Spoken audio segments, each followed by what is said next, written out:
Clyde had always been believed to be a quiet and humble garbage collector.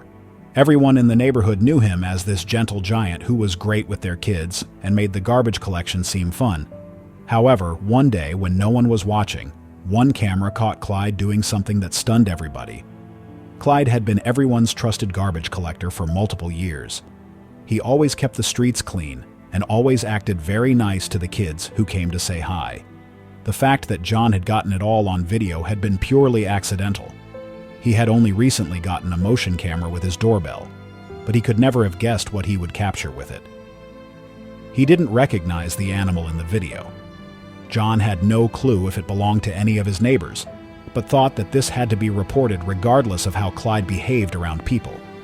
It left John with a predicament on what to do. What would Clyde's explanation be? Was what he had seen on his camera the whole story? And most importantly, could they truly have been this wrong about Clyde? But before we start, smash the like button and make sure to subscribe if you haven't, and hit that notification bell so that you won't miss any new stories. Clyde had always been a great man in John's eyes. He was great with his kid, sometimes even playing ball with him if time allowed it. He helped shovel the driveways of the elderly residents in the neighborhood to ensure they wouldn't trip. He did way more than a garbage man should do, so why did the footage suddenly tell him otherwise? John knew he had to ask around. Maybe Clyde had only been nice in everyone's face, he mumbled to himself. He had to get to the bottom of this. John decided to go to his neighbor's home. He had always been rather friendly with Michael, and they shared a kid who was the same age as him, so he hoped he would be some help. He patiently waited for Michael to open the door. Then Michael opened the door to his home, his brow furrowing at the sight of John. "John?" he said, his voice filled with confusion. "What's up?" he asked, his eyes darting to whatever could be behind him. He probably thought John had brought along his son to play with his own.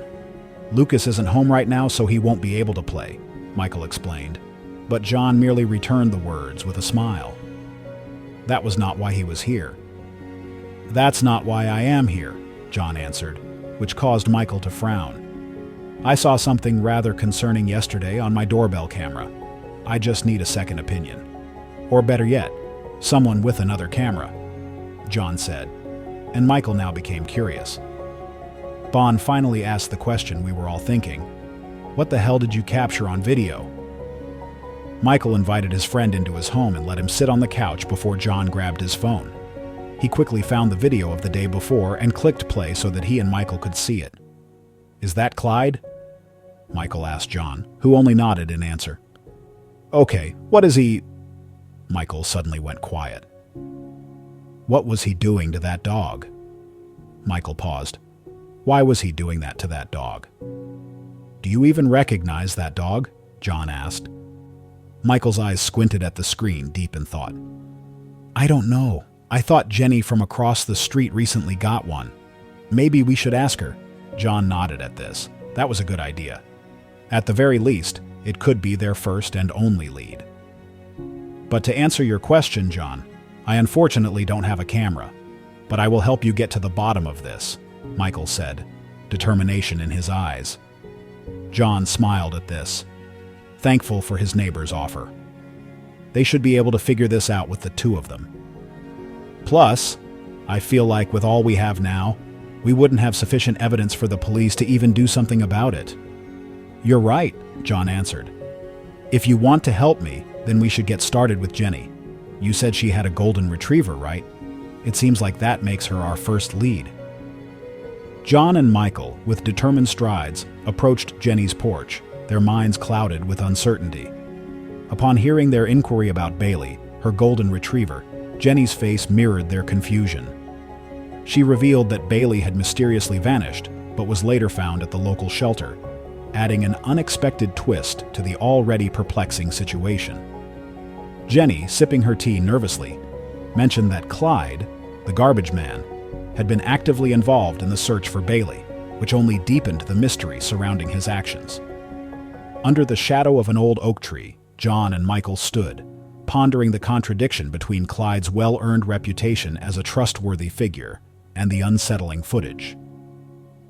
Amidst their walk back through the quiet streets, a thought struck them, What if Clyde's actions, now under a cloud of suspicion, were a misinterpretation of his well-intentioned nature?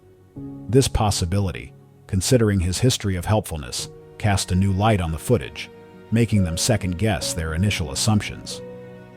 Deciding to delve deeper, John and Michael agreed to canvass the neighborhood, seeking any observations from other residents about Clyde's recent behavior, or the mysterious golden retriever.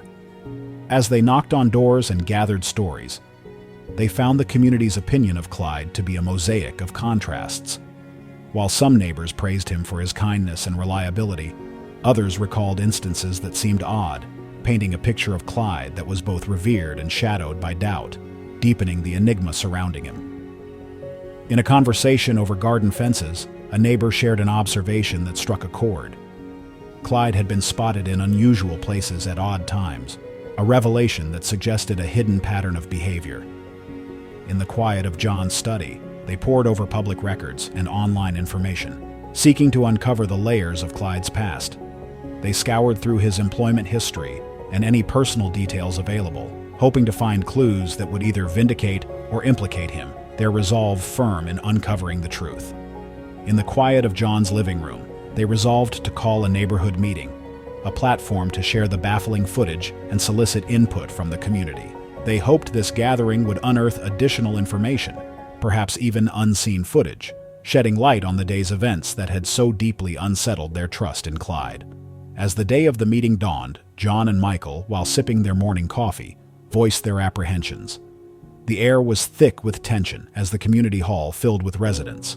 When the footage was played, a collective gasp echoed through the room, revealing a side of Clyde that was alien to them all. As the footage ended, a murmur rose among the gathered residents. Some neighbors argued fervently in favor of Clyde's character, citing his long history of goodwill, while others questioned his intentions, pointing to the unsettling nature of the footage. The debate swirled, reflecting the deep uncertainty and conflict felt throughout the room. Amidst the rising voices, an elderly figure, respected and wise, stood up. With a calming presence, he appealed to the crowd, urging them to withhold judgment until more concrete evidence emerged. As the meeting drew to a close, a consensus emerged. The community agreed to delve deeper, seeking additional information and perspectives before making any decisive moves. In the aftermath of the neighborhood meeting, a somber decision was reached. Despite their reservations, the community agreed to involve the police, recognizing the seriousness of the accusations against Clyde. John and Michael, bearing the weight of their community's trust, approached the police station.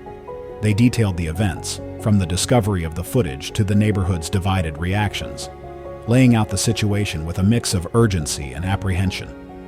The officers listened with a professional yet skeptical air, their expressions betraying a hint of doubt about the community's concerns.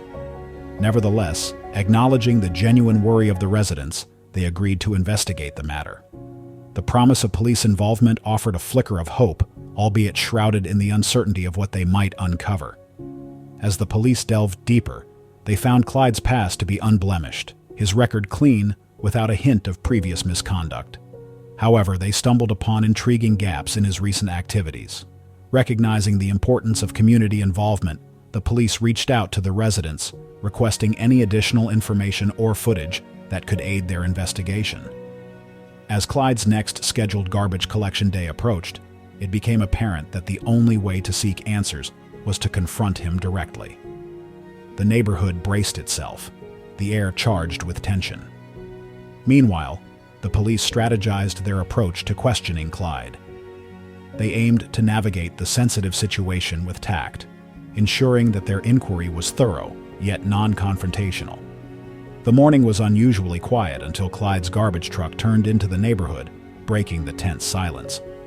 Unaware of the storm that awaited him, he was met by the police, alongside John, Michael, and a group of residents. As they confronted him with the footage and allegations, Clyde's face registered shock, and he vehemently denied any ill intentions, his voice laced with disbelief. He firmly denied any wrongdoing, his voice steady, yet filled with an underlying sense of bewilderment, as if the weight of the accusations was too surreal for him to grasp fully. The air grew thick with tension as the confrontation escalated. Just as the situation teetered on the brink of chaos, a new revelation emerged. A neighbor, previously silent, stepped forward with a piece of information that had the potential to change the entire narrative. As the new information unfolded, a wave of reactions swept through the crowd. Some neighbors who had been harboring doubts about Clyde began to reconsider their stance, their expressions changing from suspicion to contemplation. With the weight of the community's gaze upon him, Clyde, cornered and burdened by the mounting pressure, conceded to take Bailey. Yet, he implored those gathered to understand that the story was more complex than it appeared. Clyde, his voice steady with earnestness, revealed a startling piece of the puzzle. He had witnessed Bailey displaying aggressive behavior towards one of Michael's children and had intervened out of a protective instinct. In a state of panic and uncertainty about the dog's ownership, he had made the snap decision to take Bailey to the shelter, prioritizing the child's safety above all. As Clyde's explanation sank in, the crowd's tension dissolved into a collective sigh of relief. The misunderstanding was finally unraveled, but it left in its wake a series of introspective questions about the community's hasty judgment and the ease with which suspicion had overtaken trust. In the aftermath of Clyde's revelation, a humbling moment ensued. Several residents stepped forward, extending sincere apologies to Clyde for the doubts they had harbored. The incident served as a profound lesson for the community. It underscored the importance of withholding judgment and the value of open, honest communication. The neighborhood, once divided by suspicion, now found unity in a shared understanding of the complexities of human actions and the need for empathy in the face of uncertainty.